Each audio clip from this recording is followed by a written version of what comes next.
Okay, here we are. We're going to look at a poem by Anne Sexton. Today it's called Her Kind, and it is from her Sexton's 1960 book, To Bedlam and Partway Back. There are a lot of terrific poems in here. Um, and I struggled a bit deciding which one to do, and finally settled on Her Kind. But there is one. The first poem, "You, Dr. Martin," is excellent, and it was inspired, I think, by one of her hospitalizations for mental illness. And I'll talk about that in a second. There's another one called "Elizabeth Gone" that's really wonderful. It's apparently she had a great aunt named Elizabeth who she was very close to, and this is a meditation on her passing, and it's really something else. And several others in here. This entire book is well repays the time and effort that you would put into it. So Anne Sexton was an American poet. She was born in Massachusetts. She was a protege for a time of Robert Lowell's. He was a champion of hers, a mentor and champion of hers.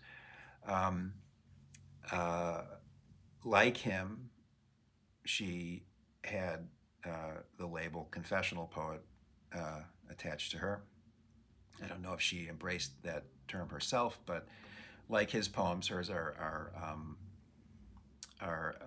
autobiographical in many places, and also like him, she struggled with bipolar disorder, which was called manic depression in those days.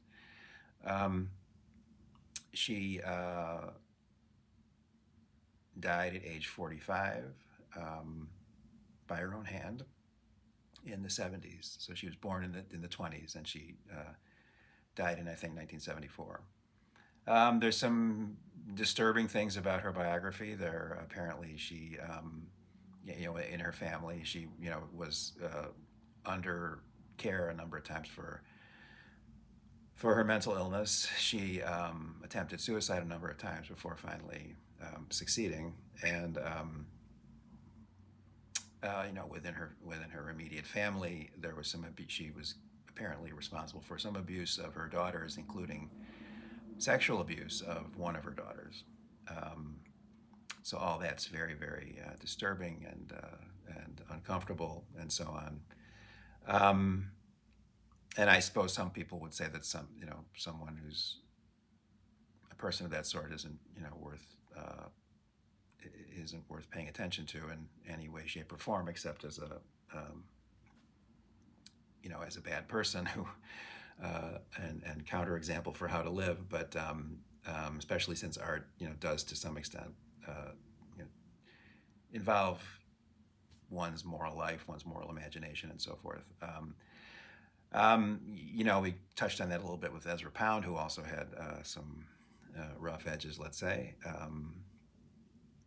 But I still think that even a bad person can make art that's worth having, and I can't quite resist Sexton's poetry.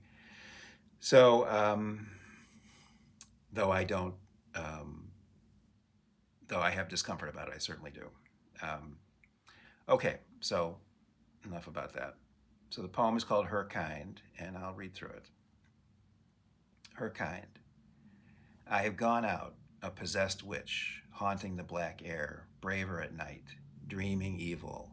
I have done my hitch over the plain houses, light by light, lonely thing, 12-fingered, out of mind. A woman like that is not a woman, quite. I have been her kind. I have found the warm caves in the woods, filled them with skillets, carvings, shelves, closets, silks, innumerable goods, fixed the suppers for the worms and elves, whining, rearranging the disaligned. A woman like that is misunderstood. I have been her kind. I have ridden in your cart, driver, waved my nude arms at villages going by, learning the last bright routes, survivor where your flames still bite my thigh, and my ribs crack where your wheels wind. A woman like that is not ashamed to die. I have been her kind. Okay, I really like this poem. It's very interesting formally and thematically, and in the interrelation between those two things. So the form is not one of the established, textbook forms. It's not a sonnet or a villanelle or a sestina or what have you. Its lines don't contain any of the syllable counts or conform to any of the syllable counts prescribed by any of the established forms. But it has all the same an easily discernible and coherent shape. Um, as a thing heard, it's not likely to strike your ear strangely in any way. So it draws, heavily, significantly heavily on inherited forms and poetic principles and techniques. Um, but it's its own thing. It has it's it you might I mean I might think of it kind of as the term that seems nice here is nonce form, one that's created for this instance and this thematic material only. So it consists of three septets, three 7-line stanzas, each of which ends with the same last line, or the line repeats verbatim at the end of the first and second and third stanzas. The rhyme scheme here is one that is regular, one that once you fall into its rhythm, which is not difficult, pretty punctually gratifies the expectations it raises as to rhyming. For the most part, it's not uniform throughout. There are slight ripples and hitches here and there that complicate things, very pleasingly, I think, and interestingly. In each stanza, at line 6, which is this kind of summing up line that follows the more descriptive language, it kind of synthesizes it all. Each of those lines begins, "A woman like that is," and then they vary among the three instances, but they each begin that way. Um, each of those lines picks up that line. I mean, in each stanza, it's line 6. Picks up a rhyme from earlier in that stanza. So in stanza 1, it picks up the rhyme from lines 2 and 4. So a woman, that line 6 is, "A woman like that is not a woman quite," and lines 2 and 4 end with "night" and "light," respectively. So it picks up that rhyme. In stanza 2, "A woman like that is misunderstood," and that's picking up the rhyme from lines 1 and 3, "woods" and "goods." And "A woman like that is not ashamed to die" is line 6 in stanza 3, and that picks up the rhymes from 2 and 4, "by" and "thigh," which is what happens in stanza 1. So one sort of interesting thing is that in stanza 2, that picked up rhyme, that echo is more distant. It shifts. It's more distant from its antecedent rhymes than it is in stanza 1, and then in stanza 3, that it reverts to the pattern of stanza 1. So you have this kind of subtle internal shift. And then another thing to note is that the third rhyme of stanza 1, which occurs at lines 5 and 7, occurs again in lines 5 and 7 of stanzas 2 and 3. So, so to bring all that together, apart from the rhyming you hear throughout, and you'll pick up on, largely every other line, you'll get a rhyme of some kind. But complicating that, adding another layer to it, is that the line 6 is that line 6 echo, which picks up something else from within its stanza. And the line 6 echo is contained within that stanza, but the rhymes of lines 5 and 7 reach across the entire poem and encompass all the stanzas and kind of knit it together in that way. It's very, very interesting, very pleasing, and it's something to maybe listen for when I read it again at the end. Um, there may be a couple of instances of enjambment here, but there's no really conspicuous or terribly striking enjambment effect, if I can put it that way. Enjambment, again, is when a phrase or a sentence is broken, a line breaks before the completion of a phrase or a sentence. And there's this feeling of something abrupt or premature or what have you. And that's done for certain kinds of effects. You could see an instance of that at line 3 in stanza 1, which goes, line 3, dreaming evil, I have done my hitch, line break, over the plain houses. But what follows on the next line is a complete, it begins with and is a complete prepositional phrase, so there's not a strong sense of anything being abruptly or prematurely cut off, even though technically I suppose that's what's happening. There's no feeling really, or it's not a strong feeling anyway, of a mid-phrase break, and no muting of the rhyme, as sometimes occurs when rhymed meter is enjambed. When that happens, the rhyme is still there and doing its thing and influencing the overall sound, but enjambment can help, depending on how it's handled, can help um, make it seem to be stepping back from the foreground a bit and functioning as a kind of an undertone. It's a really nice effect. Um, and there's another instance of enjambment, kind of mild, I think, at line 17 with Survivor. That ends with Survivor. Um, anyway, that is a wonderful effect. It's not. There are many wonderful effects here, but we don't have that one here. So when you move to its accentual sequence or makeup, things get more interesting.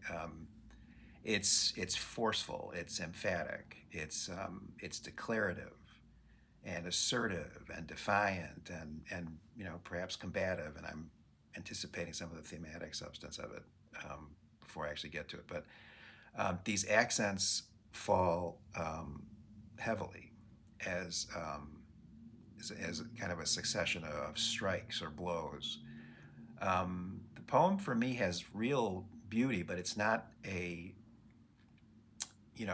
of a sweetly melodic one. There's no sort of dulcet kind of ringing necessarily. There's roundness and symmetry and a kind of collectedness or stability in the outward form. But this insistent and perhaps anxious staccato of its accentual continuity complicates that, and I think adds something more severe and astringent um, to the proceedings as I hear it. To talk about some technical terms here, in terms of the accents, um, spondees and trochees are pretty plentiful here. And a spondee, of course, is a poetic foot. Poetic foot is a unit of poetic utterance, and a poetic foot um, is is usually, most of them are the ones that are most well known, let's say, are two syllables. There are some three syllable ones. There may even be some four syllable ones.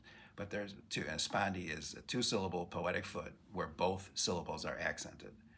A trochee is a two syllable poetic foot where the first syllable is accented and the second syllable is not. And it's the opposite of an iamb, which, if you know only one poetic foot, you probably know that one from your Shakespeare instruction in high school. An iamb is unstressed followed by a stressed syllable. So there's a lot of them here because there's a lot of kind of emphatic and even kind of violent stressing going on throughout the poem. In several places, a spondee and a trochee is put together so that you have a four-syllable span in which three of those syllables receive stresses, such as at line 2 you have black air, braver, plain houses, light by in line 4, and several other instances. There's one line here in the first stanza. It's line 5. There's 9 syllables. Lonely thing, 12 figured, out of mind. That of those 9 syllables, 7 of them are stressed. And that that's kind of is a kind of defines the way that the accents um, the accents work here. Um, so they the the way this poem kind of lives for me is that the accent with the accentual rhythm constitutes this irregular but persistent and tense drum beat through the whole course of the poem, and they impart to it, in conjunction with the very vivid and at times unsettling images that you encounter, a strangeness and attention. As I say, it has a watchful kind of air. It's attuned to something that's threatening or oppressive. And as we move into the thematic substance, that something that is threatening or oppressive is rather obviously, I'd say, the power imbalance between the genders, and women being on the at the disadvantaged end of that power imbalance. Um, so looking at what's happening in the poem, what it signifies, what it's showing us, what it's saying. This is a first-person account of a woman's experience. Kind of three different descriptions of different conditions of being for women. I would say, and it's first person. And I'll say something about that first. Each of these stanzas begins with "I." Um, it's the first word of its first sentence, and it's the first word of its last sentence. Um, so there's this. The I has this presence, and everything in the poem is being recounted to you by this I, and that fact is unignorable, having the first place in the proceedings and all that. But in a curious and I think very interesting way, through the accentual momentum of the poem, that has this, of course, large share in shaping its life as an auditory phenomenon. The poem seems to draw your attention to the I, only to eclipse it under these much more sharply ringing and resonating blows, accents you hear that are associated with, I would say, roles and identities that are foisted upon the I, upon women, by the overall um, uh, by the power imbalance, the gender power imbalance that they're constrained to live under. Um, the women of this, so you get this portrait gallery, this of this kind of triptych of three different conditions of being, as I guess I would put it, that a woman inhabits, and all the women in these, in as they're being described to us, they're doing something all through the poem, and they're kind of doing and being, if I can put it that way. And so the unstressed I at the beginning of the first and last lines, because I should have made that clearer. The I is there in the first place, but it's never one of the stressed syllables, which I just kind of find kind of interesting. What comes through to your ear much more forcibly are the roles that are that the woman is in each case playing, the state of being that is kind of foisted upon her, and the I, though it's speaking, though it's there, is in the soundscape of the poem is slightly buried or de-emphasized, and I think that's very suggestive.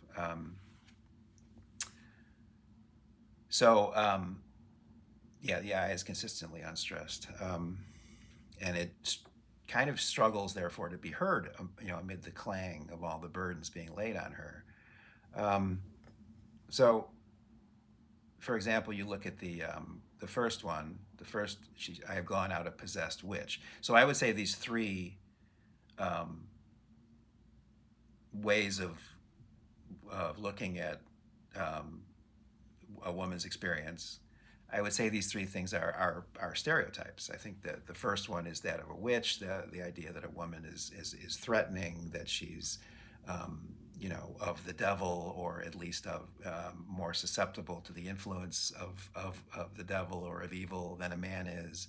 Um, from that's a very old one from, the Garden of Eden onward. Um, she's haunting the black air, braver at night, dreaming evil, um, lonely thing, 12-fingered, out of mind. This kind of monstrous figure. And a woman like that is not a woman quite. This summing up sentence, shows that that's a way of looking at a woman that is distorted, of course, um, and a kind of slander. Um, and then the second one is a more of a woman in a more of a domestic role. She's found the warm caves in the woods, fills them with skillets, carvings, shelves, closets, silks, innumerable goods, and all the stresses there that come down with all the different elements of the domestic scene, which are just laid on and laid on as burdens, upon the woman. And a woman like that is misunderstood. Again, a distortion of her true being, her true self. Um, and then I've ridden your cart, driver, waved my nude arms as villages gone by. Last bright routes, flames bite my thigh, etc. Ribs crack with wheels whine. This is very sexualized. Kind of, it seems to me, a woman is a sexual object. A woman like that is not ashamed to die. Um, Again, it's not exactly the sense of the woman's whole being. It's reductive and distorted and so forth, and that makes these last lines here. I have been her kind in each one. That's the all the syllables here are around the 8, 9, 10 syllable. All the lines, I should say, are the 8, 9, 10 syllable length. There's a few that are 11. These I have been her kind are only 5, and they end each one. It's more blunt and so forth, and it can be seen as her the voice of the poem identifying with all the women and kind of defiantly enunciating a solidarity with them. And I think that's true. I think that's happening. But I think it's less interesting, and I think it does the poem.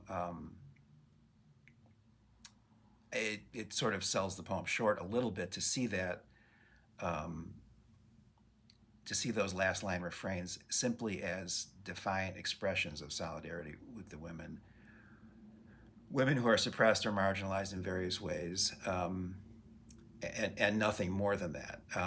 I think there's something more complex and ambivalent at play here, and I think it has to do with the fact that what she's really representing here are stereotypes, are reductive and distorted views of women, through the lens of the male masculine principle.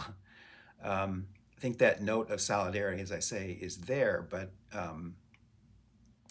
I I think that there's discomfort in it also, um, in seeming to by just having it a univocal statement of solidarity. It would seem to constitute a wholesale identification with and validation of these specific conditions of being that are sketched here. And I just don't think that's exactly what's happening, since these are, to a large extent, as I say, impositions upon women by the more powerful patriarchal order. I guess is the way to put it. Each is reductive, each is a distortion. So there would seem to be a cost or risk involved in embracing them.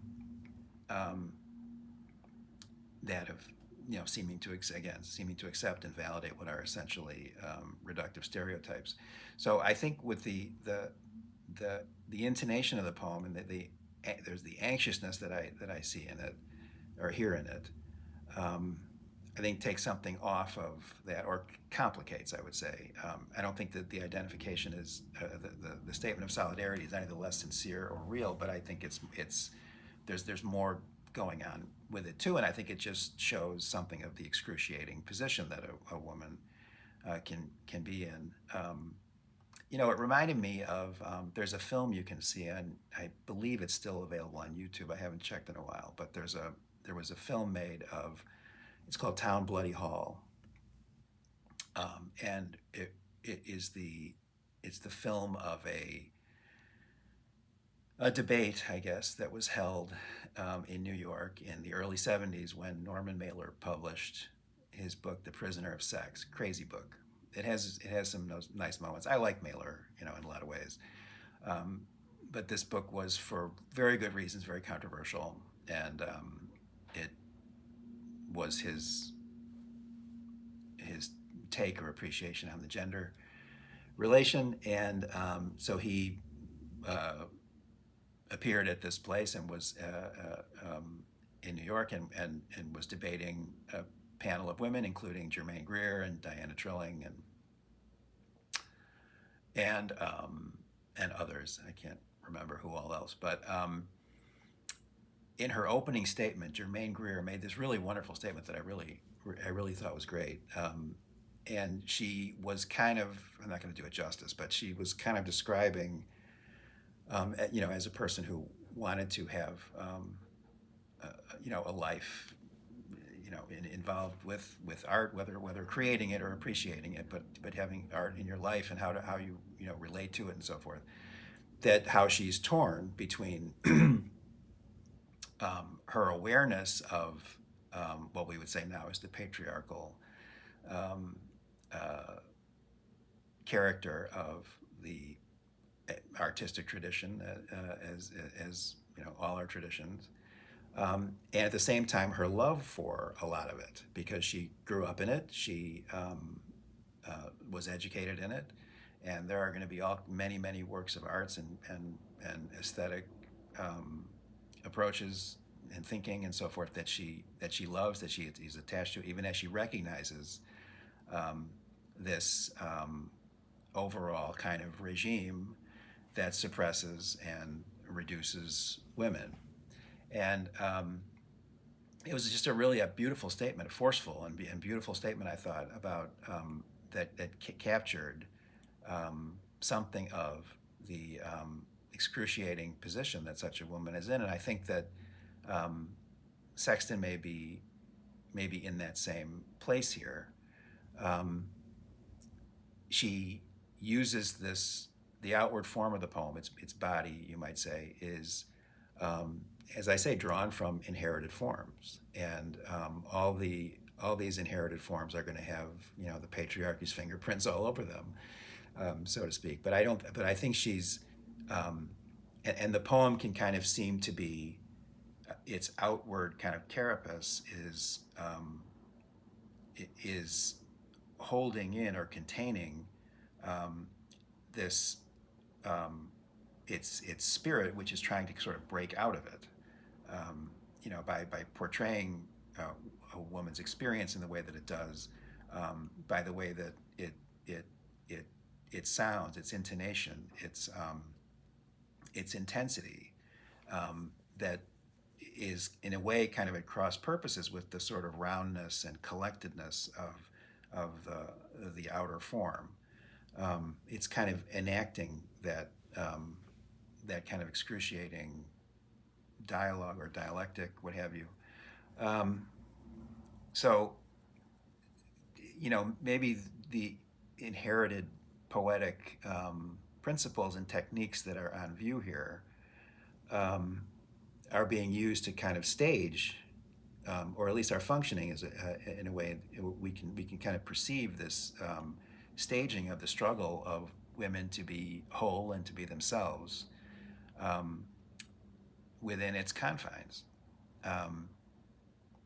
It can be kind of seen as a recapitulation in miniature of a woman's struggle to emerge from that confinement, that patriarchal order, elements of which she doesn't necessarily want to discard, and that may be something of the difficulty. Um, so so this is very much, and I should say a word about this because this is very much a poem I think about woman's experience, and of course that is not my experience. Um, I don't think that I can get a glimpse of it. I think the poem is very powerful for me. Um, uh, there, I think it taps in because I think it does tap into manage to tap into a deeper common humanity that lets me enter its precincts more fully and meaningfully than than having it be just this kind of report from a foreign land that I'm receiving as kind of as information. At the same time, I'm obliged to admit that a good deal of the power consists not in any ability I could have to feel in my bones the pulse of this human experience, um, because it isn't mine, but in my being confronted really with my own limitation before some species of other. In this case, the feminine experience or principle or um, difficulties and issues and struggles and ambivalences that women have to live with that I don't necessarily have to live with. And that itself, though, can be a powerful experience. There's a little bit of through a glass darkly for me because I'm I can't, as I say, relate immediately or feel in my bones the experience that it's being described here. And it's just never a bad thing, to be reminded that you are not the measure of all things, that you have limits, that there are corners around which you can't see, and that you can conjecture upon only with difficulty and hazard. And to realize you can't possess, for example, this experience. I can't possess it. Um, but but I can come to the realization or have my sense of this realization renewed. I've had it before. I think I talked about this to some extent when we were looking at the Adrian Rich poem some months ago. Um, of letting another person's experience be that person's experience and being content with um, my inability to enter into it fully, and that constitutes to some extent respect for it. Okay, well, I think I will stop talking and I'll read the poem again and again. Try to listen for these subtle shifts in the rhyme, and try to hear try to hear this tension that um, seems to be in play between its outer form and its sound, its continuity, and its of course its thematic substance. Her kind. I have gone out, a possessed witch, haunting the black air, braver at night, dreaming evil. I have done my hitch over the plain houses, light by light. Lonely thing, 12-fingered, out of mind. A woman like that is not a woman, quite. I have been her kind. I have found the warm caves in the woods, filled them with skillets, carvings, shelves, closets, silks, innumerable goods, fixed the suppers for the worms and elves, whining, rearranging the disaligned. A woman like that is misunderstood. I have been her kind. I have ridden in your cart, driver, waved my nude arms at villages going by, learning the last bright routes, survivor, where your flames still bite my thigh, and my ribs crack where your wheels wind. A woman like that is not ashamed to die. I have been her kind. Okay, thanks. If you're watching and you don't subscribe, please consider subscribing. To all my subscribers, thank you, and see you next time.